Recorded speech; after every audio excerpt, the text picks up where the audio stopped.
오늘 아침에 주신 하나님 말씀은 신약 성경 요한일서 3장 1절부터 3절까지 말씀드리겠습니다. 제가 갖고 있는 신약 성경 제 390면에 있습니다.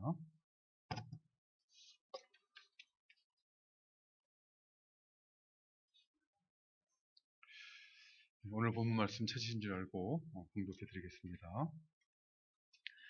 보라, 아버지께서 어떠한 사랑을 우리에게 베푸사 하나님의 자녀라 일컬음을 받게 하셨는가. 우리가 그러하도다. 그러므로 세상이 우리를 알지 못함은 그를 알지 못함이라. 사랑하는 자들아, 우리가 지금은 하나님의 자녀라. 장래에 어떻게 될지는 아직 나타나지 아니하였으나 그가 나타나시면 우리가 그와 같을 줄을 아는 것은 그의 참모습 그대로 볼 것이기 때문이니, 주를 향하여 이 소망을 가진 자마다 그의 깨끗하심과 같이 자기를 깨끗하게 하느니라. 아멘. 오늘 본문 말씀은 우리가 하나님의 자녀라 이렇게 서로 믿고 또 이렇게 말을 하는데, 이 하나님의 자녀는 어떤 사람인가 하는 이 하나님의 자녀의 정체성에 대해서, 그리고 그러한 하나님의 자녀의 합당한 삶은 어떻게 사는 것인가 하는 것에 대해서 교훈하고 있는 말씀입니다. 오늘 본문 말씀이 중요한 이유는 사람들은 누구나 자신에 대한 이해를 따라서 인생의 날들을 살아가기 때문에 그렇습니다. 어떤 사람이나 그가 살아가는 모습을 보게 되면, 그가 하는 말이나 그가 하는 행동을 보게 되면 자기 자신에 대해서 어떤 이해를 가지고 살고 있는가 하는 것을 알 수가 있습니다. 열왕기 3장을 보면 솔로몬의 재판이라 이렇게 알려진, 여러분 익히 알고 있는 말씀이 기록되어 있습니다. 사흘 차이로 아들을 낳은 두 여자가 함께 아기를 데리고 자다가 한 아기가 죽었습니다. 그러자 두 여자는 서로 이 살아있는 아기가 자기 아기라 주장하며 솔로몬 왕 앞에 나왔습니다. 그러자 솔로몬 왕은 어떻게 합니까? 칼을 가져다가 산 아기를 둘로 나누어서 반은 이 여자에게 주고 나머지 반은 저 여자에게 주라라고 명령을 합니다. 그러자 한 여자가 다급한 마음으로 나와 소리칩니다. 내 주여, 산 아이를 그에게, 저 여자에게 주시고 아무쪼록 죽이지 마옵소서라고 소리를 칩니다. 이 살아있는 아기를 나에게 주지 않아도 좋으니 죽이지만 말아달라라고 호소를 하는 것입니다. 반면에 다른 한 여자는 뭐라고 합니까? 솔로몬 왕이 명령한 것처럼 내 것도 되게 말고 저 여자의 것도 되게 말고 나누게 하라라고 반응을 합니다. 그러자 솔로몬 왕은 판결하기를 이 산 아이를 여자에게, 상대 여자에게 주시고 아무쪼록 죽이지 마옵소서라고 한 이 여자가 그 살아있는 아기 어머니이니 아기를 죽이지 말고 그에게 주라라고 판결을 했습니다. 이에 듣는 사람들이 솔로몬 왕의 지혜에 감탄하였다 이렇게 말씀하고 있습니다. 그런데 한번 생각해 보십시오. 솔로몬 왕은 어떻게 이 아기를 죽이지 말라고 호소를 한 이 여인이 산 아기의 어머니인 것을, 살아있는 아기의 어머니인 것을 알았겠습니까? 하늘의 하나님께서 음성을 들려주어서 알게 된 것이 아닙니다. 하나님께서 주신 지혜로 알게 된 것이죠. 사람은 누구나 자기 자신이 누구인가에 대한 이해를 따라 살아가는 존재라는 것을 알았기 때문에 이 두 여인의 반응을 보고 누가 살아있는 아이의 어머니인지를 알게 된 것입니다.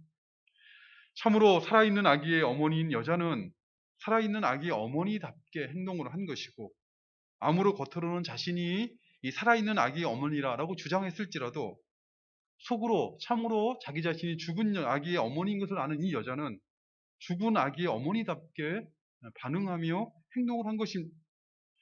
마찬가지로 자신이 참으로 하나님의 자녀라는 것을 알고 고백하며 살아가는 신자는 하나님의 자녀답게 행동을 하게 되는 것이요. 하나님의 자녀가 아닌 사람들은 겉으로는 하나님의 자녀라고 주장할지 모르지만 그러나 결국은 하나님의 자녀가 아닌 사람처럼 행동을 하게 되어 있는 것이죠. 하나님의 자녀답게 행동을 한다는 것은 어떻게 하는 것입니까? 우리가 이제까지 살펴본 것처럼 사도 요한은 교훈하기를 하나님의 자녀답게 행동한다는 것은 소극적으로는 육신의 정욕과 안목의 정욕과 이상의 자랑을 추구하는 이 세상을 사랑하지 않는 것이요, 적극적으로는 예수 그리스도의 구원을 부인하도록, 구원이 무엇인지를 부인하도록 미혹하는 적그리스도의 미혹을 분별하고 주님 안에 거하는 삶을 사는 것이다 라고 교훈하였습니다. 그러니까 세상을 사랑하지 아니하고 주 안에 거하는 삶을 살아가는 것이 하나님의 자녀다움이라는 것입니다. 마치 산 아기의 어머니가 자신이 산 아기의 어머니였기 때문에 이 아기를 저 여자에게 주시고 아무쪼록 죽이지 말라라고 반응했던 것처럼 이 신자는 하나님의 자녀이기 때문에 육신의 정욕과 안목의 정욕과 이생의 자랑을 추구하는 세상 사람들처럼 세상을 사랑하지 않는 삶을 살아가는 것이요. 신자는 하나님의 자녀이기 때문에 그들 안에 거주하시는 내주하시는 성령의 가르침에 정직하게 순종하여 주 안에 거하는 삶을 살아가는 것입니다. 그러나 우리가 살아가면서 경험하는 것처럼 하나님의 자녀라 고백하는 우리가 그러한 삶을 살아가는 것은 쉽지가 않습니다. 내 마음대로 살고 내 편한 대로 살고자 하는 것은 저절로 되지만 세상을 사랑하지 않는 삶을 살아간다는 것은 결코 쉽지가 않습니다. 우리 안에 거하시는 성령의 교훈을 깨닫고 순종함으로 주님 안에 거하는 삶을 살아가는 것은 쉽지가 않다는 것입니다. 왜 그렇겠습니까? 여러 가지 이유들이 있을 것입니다. 가장 근본적인 이유는 우리 안에 그런 사람이 없기를 바랍니다마는 어떤 경우에는 그의 영혼이 거듭나지 않았기 때문에 이 세상을 사랑한다는 것이 무엇인지 분별할 영적인 분별력이 없기 때문에 그렇습니다. 주 안에 거한다는 것에 대한 감각이 없기 때문에 그럴 수밖에 없다는 것입니다. 그러나 오늘 본문의 맥락에서 그 이유를 살펴본다면 이런 육신의 정욕과 안목의 정욕을 이생의 자랑을 추구하는 세상 사람들처럼 살지 않으면 우리 안에 기쁨이나 행복이 있을 수 없는 것처럼 때로는 신자들도 느낀다는 것입니다. 신자들 안에 내주하시는 성령의 가르침에 하나님 말씀에 순종하여서 주 안에 거하는 삶을 살고자 하면 포기해야 될 것도 많고 손해를 보게 될 것 같기도 하고 불이익을 당하여서 어떤 참된 만족이나 평안을 누릴 수 없는 것처럼 그렇게 보이기 때문에 그런 것입니다. 그러나 우리는 분명하게 알고 신앙생활을 해야 됩니다. 하나님의 자녀가 된 신자는 결코 손해나 보고 불이익만 당하는 어리석은 자들이 결코 아닙니다. 하나님의 자녀들은 눈이 먼 장님들이 아니라 이 땅을 넘어서 이 세상을 넘어서 오는 세상까지 바라보며 그것을 계산하며 살아가는 사람들이 하나님의 자녀들이지 어리석은 자들이 결코 아니라는 것입니다. 여러분들 가운데 화투 치는 분이 계시는지 모르겠습니다만 고스톱을 칠 때 첫 판에 따는 사람이 그 판돈을 다 버는 것이 아니라 마지막에 이기는 사람이 다 버는 것이죠. 마라톤을 할 때 처음에 1등하며 달리는 사람이 우승자가 되는 것이 아니라 마지막 결승선을 통과하는 사람이 우승자가 되는 것입니다.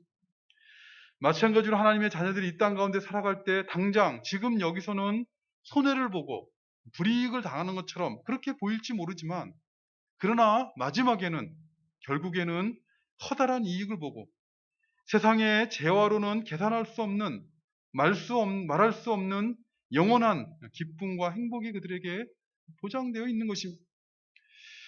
죄가 역사하는 이 땅에서 하나님의 자녀로 산다는 것은 그것이 참으로 성공한 인생을 사는 것이요. 참으로 지혜로운 인생을 사는 것이요. 참으로 소망이 있는 인생의 날을 살아가면 살아갈수록 소망이 있는 소망에 가까운 삶을 살아가는 것입니다. 그러나 그럼에도 불구하고 신자들이 하나님의 자녀답게 사는 것이 어려운 이유는 그 이유는 하나님의 자녀가 되었다는 것이 무엇을 의미하는지 모른 채 신앙생활하기 때문에 그렇습니다. 하나님의 자녀가 되었다는 것이 얼마나 복되고 영광된 것인지를 잘 모르고 신앙생활을 한다는 것입니다. 만일 하나님의 자녀가 되었다는 것이 갖는 그 안에 있는 그 영광이 무엇인지 참으로 안다면 하나님의 자녀답게 살아가게 될 것입니다. 그렇기 때문에 사도 요한은 오늘 본문에서 이 하나님의 자녀란 사람이 하나님의 자녀란 어떤 사람인가 하는 것을 지금 교훈하고 있습니다. 오늘 보면 1절부터 3절 안에 보면 두 가지 내용을 가지고 교훈하고 있는데 오늘은 첫 번째 것을 중심으로 살펴보고 다음 주에 두 번째 내용을 중심으로 살펴보도록 하겠습니다. 먼저 오늘 1절 말씀을 보면 사도 요한은 이렇게 교훈하고 있지요. 보라, 아버지께서 어떠한 사랑을 우리에게 베푸사 하나님의 자녀라 일컬음을 받게 하셨는가. 우리가 그러하도다. 그러므로 세상이 우리를 알지 못함은 그를 알지 못함이라. 하나님의 자녀가 되었다는 것은 무엇을 의미하는 것입니까? 하나님의 자녀란 도대체 어떤 사람을 의미하는 것입니까? 물론 이 세상은 하나님의 자녀가 되었다고 해서 그 가치를 알아주거나 하나님의 자녀들을 존귀하게 대해해 주는 것은 아닙니다. 뭐 국회의원의 자녀가 되었다거나 또는 뭐 재벌의 자녀가 되었다면 세상을 살아가는데 세상 사람들이 알아주고 세상을 살아가는데 힘이 될 것입니다. 그러나 세상은 하나님의 자녀라는 이 신분에 대해서는 외면하거나 무시하고 아니 때로는 조롱하거나 대적하기까지 합니다. 왜 그렇습니까? 1절 하반절 말씀처럼 세상이 우리를 알지 못함은 그를 알지 못함이라 라고 말씀하고 있습니다. 하나님을 알지 못하기 때문이라는 것입니다. 대한민국 20대 대통령 당선자인 윤석열 씨, 윤석열 당선자는 자식이 없다라고 합니다만은 만일 그에게 아들이 있었다면 사람들은 그 아들을 윤석열 대통령 당선자의 아들이라고 존대할 것입니다. 왜요? 그 아들 때문이 아니라 아버지 때문에 그런 것이죠. 아버지가 대통령 당선자이니 그 아들을 세상이 존대하는 것이죠.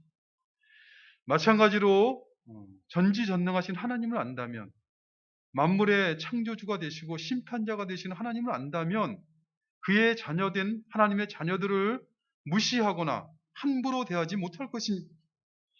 하나님의 자녀들이 아무리 부족하고 또 모자르고 못나 보여도 그들의 아버지가 하나님이시기에 하늘의 하나님이시기 때문에 함부로 하지 못하고 오히려 존대하게 되는 것입니다. 그러나 하나님을 알지 못하는 세상은, 그래서 하나님이 없다라고 하는 세상은 하나님을 알지 못하기 때문에 하나님의 자녀들을 무시하고 하찮게 여기고 때로는 핍박하거나 대적하기도 하는 것입니다. 그러나 이처럼 하나님의 자녀들이 세상으로부터 그러한 대접을 받는다고 해서 참으로 그들이 하찮은 존재들입니까? 참으로 무시하고 핍박을 해도 되는 그런 존재들입니까? 오늘 본문 1절에 보니 사도 요한은 보라, 아버지께서 어떠한 사랑을 우리에게 베푸사 하나님의 자녀라 일컬음을 받게 하셨는가. 우리가 그러하도다라고 교훈하고 있습니다. 하나님의 자녀들은 어떤 사람이 하나님의 자녀인가? 그들은 하늘의 하나님, 전지전능하신 아버지 하나님의 사랑을 받은 존재라 이렇게 말씀하고 있습니다. 아무나 하나님의 자녀가 되는 것이 아니라는 것입니다. 자신이 하나님의 자녀가 되고 싶다고 손을 든다고 되는 것이 아니라는 것입니다. 아버지 하나님의 사랑을 받아서 그 사랑 안에 그 사랑을 아는 사람이 하나님의 자녀가 되는 것입니다. 사랑을 받지 못하면, 그래서 받은 사랑이 무엇인지 알지 못하면 하나님의 자녀가 되었다라고 할 수가 없는 것입니다. 아버지 하나님께서 베푸신, 우리에게 베푸신, 우리가 받았다고 고백하는 그 사랑은 어떤 것입니까? 하나님의 사랑, 아버지 하나님의 사랑은 무엇보다 조건적인 사랑이 아니라 무조건적인 사랑입니다. 우리가 하나님의 말씀에 순종하였기 때문에 예뻐서 사랑하신 것도 아니고, 우리가 하나님의 말씀에 순종하겠다라고 약속하였기 때문에 우리를 믿고 사랑하신 것도 아닙니다.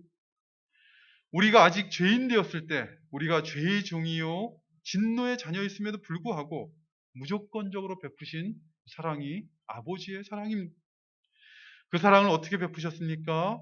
우리에게 베푸신 그 사랑의 내용은 무엇입니까? 바로 독생자 아들을 십자가에 내어주신 것입니다. 죄인들인 우리들을 위해서 죄가 없으신 그 아들을 십자가 죽음에 내어주셨다는 것입니다. 사실 우리는 이러한 성경의 교훈을 믿고 또 그렇게 고백하지만 이 독생자 아들을 십자가에 내어주기까지 죄인 되었던 우리를 사랑하신 그 하나님의 사랑을 이해할 수 있는 사람은 없을 것입니다. 생각해 보십시오. 우리들이 어떤 사람을 사랑한다고 했을 때 우리 자식을 내어줄 수가 있겠습니까? 생각해 보십시오. 우리가 지렁이를 사랑한다고 해서 그 지렁이를 위해서 우리 자식을 내어줄 수 있겠습니까? 아버지 하나님은, 하늘의 하나님은 지렁이만도 못한 우리를 위해서 그의 아들 예수 그리스도를 십자가에 내어주신 것입니다. 그것이 아버지 하나님의 사랑이요, 우리 머리로는 도저히 이해할 수 없는 사랑입니다. 대개 사람들은 인생을 살아가면서 자신이 대단한 존재인 줄 알고 인생을 살아갑니다. 그러나 우리가 살고 있는 이 세상, 하나님이 창조하신 이 세상에서 인간이란 존재는 먼지보다도 더 작은, 아니 없는 것과 같은 그런 존재들입니다. 과학자들에 의하면 하나님이 창조하신 이 우주는 지금 계속 팽창하고 있다고 합니다. 빛의 속도로 우주가 커져가고 있다고 하는데, 이 현재 알려져 있는 우주의 크기를 우리가 살고 있는 지구, 이 지구의 크기의 정도라고 이해하면, 우리가 살고 있는 이 지구의 크기는, 우주를 지구의 크기 정도로 이렇게 축소시키면 우리가 살고 있는 지구의 크기는 모래알이나 먼지 정도가 아니라 전자 현미경으로나 도 볼 수 없는 물질의 가장 단위라라고 과학자들이 말하는 원자를 돌고 있는 전자의 크기보다 작다, 이렇게 말을 합니다. 이 지구가 온 우주 안에서 그 전자보다 작다면, 그렇다면 사람은 어떻겠습니까? 지구가 전자 하나의 크기보다 작다면 지구에 사는 사람의 크기는 없는 것과 같습니다. 있으나 없으나 별 의미가 없는 것이죠. 이것이 하나님께서 창조하신 우주 속에서 우리가 대단하다고 생각하고 살아가고 있는 우리 인생들의 그 위치인 것입니다. 그런데 창조주 하나님께서 이런 미물보다 못한 사람을 위해서, 그것도 죄 가운데 있는 사람들을 위해서 사랑하시는 아들을 십자가에 내어주셨다는 것이, 그것이 이해가 되겠습니까? 이해한다라고 하면 교만한 것이죠. 그저 우리는 고백하는 것이죠. 그럼에도 불구하고 분명한 것이 있습니다. 하나님께서 계시의 말씀을 통해 말씀해 주신 것처럼 하나님께서는 사랑하시는 아들을 내어주실 정도로 우리를 사랑하셨다는 것입니다. 독생자 예수 그리스도보다 죄인이었던 우리를 더 귀하게 여기시고, 그 보혈로, 독생자의 보혈로 우리를 구속하시고 자녀 삼아주셨다는 것입니다. 이러한 사랑을 받아서 하나님의 자녀가 되었다는 것을 아는 신자는 무엇을 확신할 수 있겠습니까? 사도 바울은 로마서 8장 32절에서 이렇게 고백적인 교훈을 합니다. 자기 아들을 아끼지 아니하시고 우리 모든 사람을 위하여 내어주신 이가 어찌 그 아들과 함께 모든 것을 우리에게 주시지 아니하겠느냐. 생각해 보십시오. 마치 아버지가 사랑하는 자녀를 위해 참으로 자녀에게 필요한 것이라면 어찌하든지 그것을 공급하고자 하는 것처럼, 하늘의 하나님께서도, 전능하신 하나님께서도 사랑 안에서 자녀 삼으신 우리들이 이 땅에서 하나님의 자녀답게 살아가는 데 필요한 모든 것들을 공급하여 주신다라고 그것을 확신할 수 있다는 것이죠. 왜요? 가장 사랑하시는 아들까지 내어주셨는데 우리에게 필요한 무엇을 내어주지 않겠느냐라고 그렇게 고백적으로 교훈하고 있는 것입니다. 마치 애굽에서 구원받은 이스라엘 백성들이 광야길을 걸어갈 때 구름 기둥과 불 기둥으로 그들의 발걸음을 인도하여 주셨고, 만나와 메추라기를 먹이시고 반석에서 나는 생수를 마시게 하시고, 약속의 땅을 향해 걸어가고 있는 그들의 길을 막고 있는 모든 대적들을 무찌르게 하신 것처럼, 천국을 향한 순례의 길을 걸어가고 있는 하나님의 자녀들이 하나님의 자녀답게 살아가는데 필요한 모든 것들을 허락하여 주신다는 것을 확신한다는 것이죠. 아버지 하나님의 특별하신 보호와 도움심과 인도하심이 함께하는 그런 자녀가 되었다는 것입니다. 이처럼 하나님의 자녀가 되었다는 것은 우리가 말로 다 표현할 수 없는, 이해할 수 없는 하나님의 사랑을 받았고, 또 그 사랑을 알아가는 사람이 되었다는 것을 의미하는 것입니다. 하나님의 자녀가 되었다는 것은 이 세상은 결코 알 수 없는, 그 깊이와 높이를 잴 수 없는 아버지 하나님의 무한한 사랑이 그 마음속에 역사하는 사람이 되었다는 것을 의미한다는 것입니다. 그런데 이러한 사랑을 받아서 하나님을 알게 되면, 하나님을 조금이라도 알게 되면, 아버지 하나님께 베푸신 그 사랑의 가치와 목적을 조금이라도 알게 되면 어떻게 되겠습니까? 그 사랑을 모르는 사람들과는 그의 인생을 다르게 살아가게 되는 것입니다. 사도 요한이 교훈하고 있는 것처럼 육신의 정욕과 안목의 정욕과 이생의 자랑을 추구하는 삶으로부터 자신을 멀리하게 되는 것이죠. 우리가 우리 찬송가에 있는 주 예수보다 더 귀한 것은 없네 라는 이 찬양에 있는 가사처럼, 영 죽을 내 대신 돌아가신 그 놀라운 사랑을 잊지 못해서 세상 즐거움 다 버리고 세상 자랑을 다 버렸다라고 고백하게 되는 것입니다. 그렇기 때문에 사도 요한은 요한일서 2장 15절에서 이 세상이나 세상에 있는 것들을 사랑하지 말라라고 교훈하면서 분명하게 선포하기를, 누구든지 세상을 사랑하면 아버지의 사랑이 그 안에 있지 아니하다라고 분명하게 선포한 것입니다. 세상을 사랑하면서 아버지의 사랑을 안다라고, 아버지 사랑이 내 안에 있다라고 말하지 말라는 것입니다. 마치 솔로몬의 재판에서 살아있는 아기를 반으로 나누어 달라고 하면서 아기의 어머니라라고 말하지 말라는 것과 같은 것입니다. 이처럼 하나님의 자녀가 되었다는 것은 하나님의 사랑을 아는 사람이 되었다는 것을 의미하는 것이요, 하나님의 사랑을 알게 되면, 그리고 그 사랑 안에서 인생의 날을 살아가게 되면 점점점 더 세상을 사랑하지 않게 되는 것입니다.